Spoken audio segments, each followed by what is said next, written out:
کے ساتھ آپ کے نکاح کا ریزن و سبب بنا تھا. اللہ کے نبی آپ کے مال کو لے کر کے گئے تھے اور ان کے غلاموں نے آ کر کے بہت بہت تعریف کی. جتنے چوکس، ایکٹیو اور راستے میں دیانتداری، ایمانداری جو کچھ دیکھا تھا، ہمیشہ سے ان کی تجارت میں جو نفع ہوتا تھا کئی گنا بڑھ کر کے ہوا. تو حضرت خدیجہ رضی اللہ تعالیٰ سمجھ گئی کہ یہ کوئی بڑے رتبے کا انسان ہے. آپ نے نکاح کا پیغام دے، جبکہ بڑے بڑے سرادید قریش، بڑے بڑے روسا، بڑے بڑے صاحب ثروت لوگوں نے آپ کو نکاح کا پیغام دیا. حضرت خدیجہ نے سب کو سائڈ پہ کر دیا اور اللہ کے نبی جناب محمد رسول اللہ صلی اللہ علیہ وسلم کے ساتھ آپ کا نکاح ہوا. ایک چیز. دوسری چیز، اللہ کے نبی صلی اللہ علیہ وسلم کا بیان، جبریل امین آئے اور کہا کہ یہ جو ایک خاتون آ رہی ہیں کچھ پیالے میں سالن وغیرہ لے کر کے، ان کو اللہ کا اور میرا بھی سلام پہنچائیے. اللہ اکبر. یہ عورت کی عظمت ہے، یہ عورت کی اہمیت ہے. اللہ رب العالمین نے میری جانکاری کے مطابق کسی مرد کے اوپر سلام نہیں بھیجا ہے. جو اللہ نے اسپیشلی حضرت جبریل کو بھیج کے، جو تمام فرشتوں کے سردار ہیں، ان کو بھیج کر کے، اور جبریل امین نے بھی کیا کہا جانتے ہیں؟ کہا اللہ کا سلام اور میرا بھی سلام ان کی خدمت میں پیش کیجیے. اللہ اکبر. یہ عورت کو عظمت، اہمیت کیوں ملی؟ یہ غور کرنے کی بات ہے میرے بھائیوں. یہ سب کچھ ایمان کی بدولت، عمل کی بدولت، عمل صالح کی بنیاد پر. آئیے میں اس آیت کا ترجمہ کر دیتا ہوں تاکہ بات آپ کو بڑی آسانی سے سمجھے. فرمایا اللہ نے من عمل صالحا من ذکر او انثى وهو مؤمن. دیکھیے، کوئی بھی مرد اور کوئی بھی عورت ایمان کی حالت میں جو بھی عمل صالح کرے گا اس کا بہترین رزلٹ اللہ کے سامنے اس کو دیکھنے کو ملے گا. ذکر عربی میں کہتے ہیں مرد کو، ویسے رجل کا لفظ بھی آتا ہے، ٹھیک ہے، اور عورت کے لیے کئی لفظ استعمال ہوئے ہیں عربی کے اندر. یہاں انسا کا لفظ استعمال ہوا ہے. مراتن کے معنی بھی عورت کے آتے ہیں، اور جیسے ابھی میں نے بتایا مرد اور ماں اور باپ دونوں کے لیے والدین کا لفظ عربی میں استعمال ہوا. یہ عربی کی فصاحت اور بلاغت ہے کہ اس نے ہر چیز کے لیے الگ الگ بڑے وسیع و عریض اور بڑے فصیح معنی الفاظ کا استعمال کیا ہے. یہاں اللہ نے فرمایا جو بھی مرد، جو بھی عورت کسی بھی ملک اور کسی بھی خاندان اور کسی بھی قریہ اور گاؤں کے رہنے والے ہو، ایمان کی حالت میں، شرط کیا ہے اس کو سمجھنا ضروری ہے.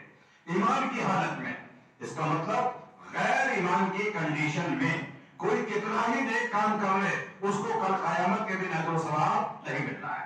اجر و ثواب، خیر، فلاح، بہبود، کامیابی، نصرت کب ہے؟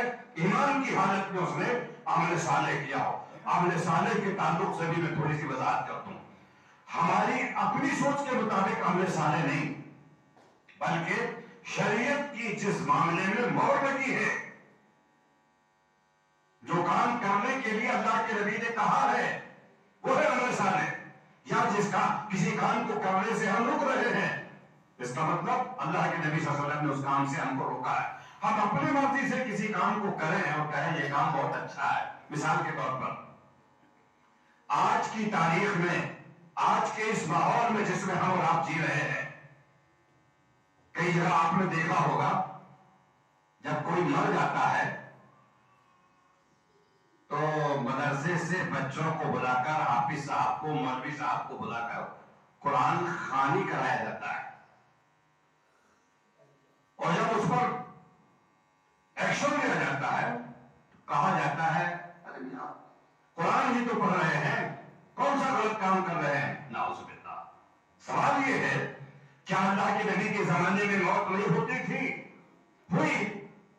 کل نفس ذائقۃ الموت، ہر نفس کو موت کا اگر ہوتی تھی تو ہمیں دیکھنا ہوگا. اور آپ کو یہ بھی بتا دوں میں، یہی حضرت خدیجہ رضی اللہ تعالیٰ عنہا ہے. اللہ کے نبی کی زندگی میں سب سے پہلی وفات پایا کہ نہیں پایا آپ کی بیوی میں؟ قرآن خانی پڑھائی کیا آپ کے لیے؟ نہیں. کیوں؟ اس لیے من عمل عملا لیس علیہ امر فہو رد. جس نے کوئی ایسا کام کیا جس پر اللہ کے نبی کی مہر نہ لگی ہو، وہ عمل ردی کی ٹوکری میں ڈال دیا جائے گا. آپ اپنے دماغ سے اس کو کتنا ہی خوشنما، کتنا ہی بہتر اور کتنا ہی اچھا سمجھ کر کے کیوں نہ انجام دے گئے. میں یہ لفظ آپ کے ذہنوں میں ڈالنا چاہتا ہوں. ٹھیک ہے؟ تو عمل صالح شریعت نے جو کام کرنے کے لیے کہا یا جس کام سے روکا اس کا نام کیا ہے؟ عمل صالح ہے.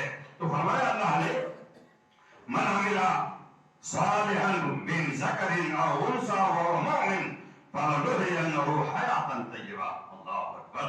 اللہ فرماتا ہے ہم اس مومن مرد اور مومن عورت کو پرسکون زندگی دیں گے، خوشگوار زندگی دیں گے، امن و امان، چین و سکون والی زندگی ہم اس کو عطا کریں گے. اگر آپ چین چاہتے ہیں، امن چاہتے ہیں اور اطمینان بخش زندگی چاہتے ہیں تو میرے بھائیوں ایمان کی حالت میں عمل صالح کیجیے. اسلام صرف نماز روزے کا نام نہیں ہے، معاف کیجیے گا. اسلام صرف حج اور عمرے کا نام نہیں ہے. اللہ کے نبی صلی اللہ علیہ وسلم کی وہ حدیث آپ نے فرمایا تھا المسلم من سلم المسلمون من لسانه ويده. صحیح معنوں میں کامیاب مسلمان وہ ہے جس کی زبان سے اور اس کے ہاتھ سے دوسرے لوگ معمول اور محفوظ رہیں. آج کے مسلمان کا اگر ہم جائزہ لیں صبح سے شام تک نہ معلوم اس زبان کے ذریعے کتنوں کی گناہداری کرتے ہیں، اپنے ہاتھوں سے کتنوں کو تکلیف پہنچاتے ہیں، بلا ضرورت، بلا سبب، بلا وجہ، بلا کارن اس کے ساتھ ہاتھا پائی کرتے ہیں، مار پیٹ کرتے ہیں. کیا یہ ایک اچھے اور سچے مسلمان کا کام ہے؟ نہیں.